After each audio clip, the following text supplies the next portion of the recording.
The efforts of a Battle Creek charity went up in smoke nearly 2 months ago. But today, Habitat for Humanity's rise from the ashes continues as the organization reopened its doors. The popular and profitable Restore in a new location at 5700 Beckley Road behind the Target store. 24-hour News 8's Joel LaFurgy has the story from Battle Creek. Well, the new store is about twice the size of the old one, and it's more accessible. But it's also temporary. The people who run the Restore say it'll help them chart a new path for the future. I got some things to make wreaths, Christmas wreaths. I didn't find anything. She found it all. Linda and Dick Carney have been missing their weekly trip up from Union City to Habitat for Humanity's Restore. And we were in withdrawals. Yeah, well, you know, there was that day of the week that we used to come down there was nothing to do, and the garage sales were all done, so we got a place closer now to come. Fire leveled the store on Michigan Avenue on November 4th, destroying everything inside. Things like furniture, electronics, and cabinetry.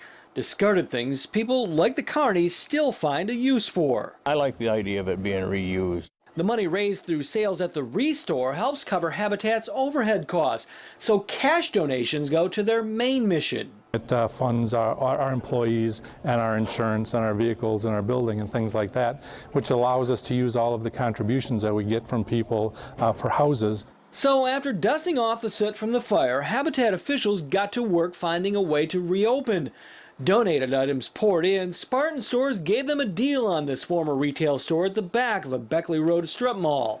This morning, the Restore was back in business. We opened this morning and there were people at the door, they were lined up, and we knew they wouldn't forget about us. Habitat may not be in the Beckley Road location for more than a year.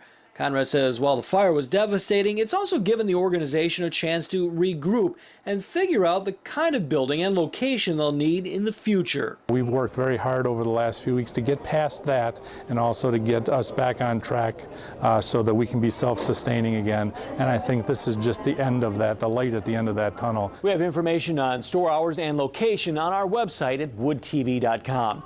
In Battle Creek, Joel LaFurgy, 24-hour News 8.